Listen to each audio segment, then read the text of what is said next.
Furthermore, and I said this earlier, you don't have to necessarily like them or do business with them, but you darn well better be aware of them. Let me ask you a question. How many of you here in this room, and you may have to think about this for a minute, how many of you have ever had to negotiate? Right, a fair number of you. Could be on the job that you're working. If you're working a job, could be a captain of your ball team or head of your scout group. Hey, if you got younger brothers and sisters, you got parents, you negotiate, man. Well, let me ask you this question.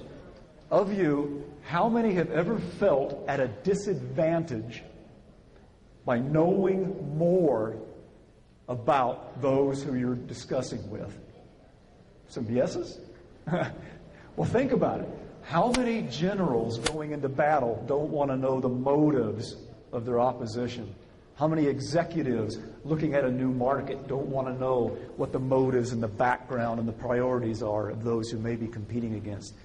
So being aware, being informed, and being connected is not about holding hands and singing Kumbaya. It's about making better decisions for your company and your career.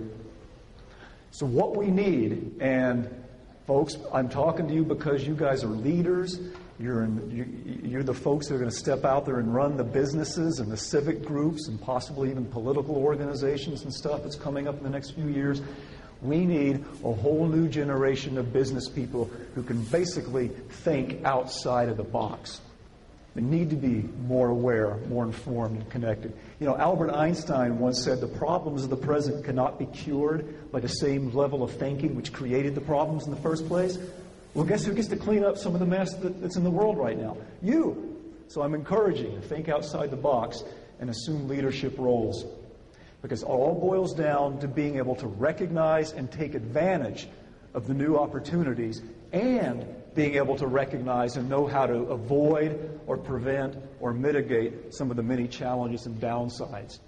Most of all, if I wish you one thing, is to understand that you have every right and hopefully every outcome of being able to have a very powerful, profitable, and value-driven career.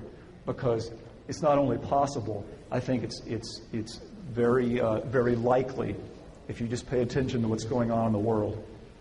So what can you do? What can you do to connect and prosper in this global office? Well, there's a list of things. First of all, if you're not doing so already, take international business and marketing classes or electives. Insist that your school be involved in that. Learn other languages. I know that sounds trivial, but you remember me saying that Mandarin Chinese was the world's largest language? Guess what? In the U.S. school systems, it's only in 7th place. 2 years ago, there were only 25,000 college students and only 40,000 high school students in the U.S. taking Mandarin Chinese. Now, sure, a lot of your business partners would speak English, but the fact is, when you speak their language, you understand the cultural nuances, and you can avoid all those cross-cultural collisions that I mentioned in some of the lessons learned earlier. Research what's known as the do's and taboos. There's a whole series on these. What are the customs of people in different countries you're going to be doing business with? Go to conferences if you can. A great resource, look up people working in your community who might be from another country that you're interested in. Go talk with them. They'd love to share their ideas with you. Who knows what an expat is? An expatriate. Expatriate is the term when someone gets sent abroad by their employer to be working overseas.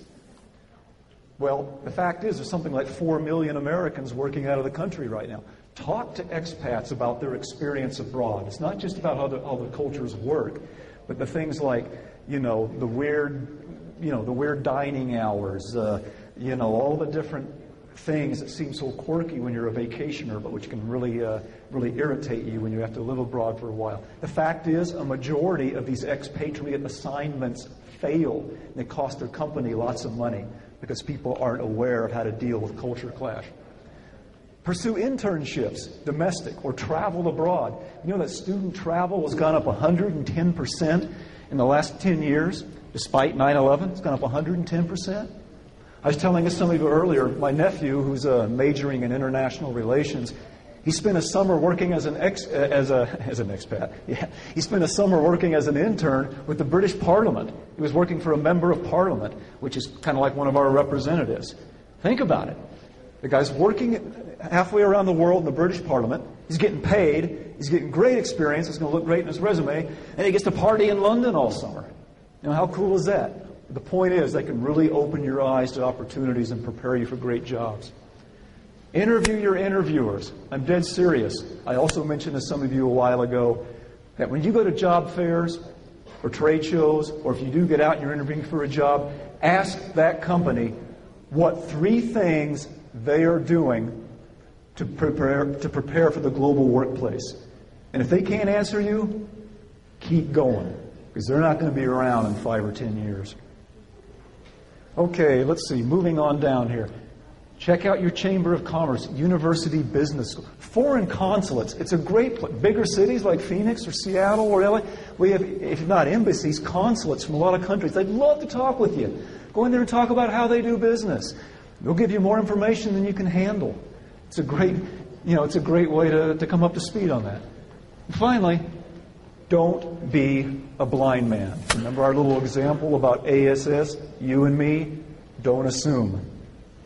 Finally, what can you do?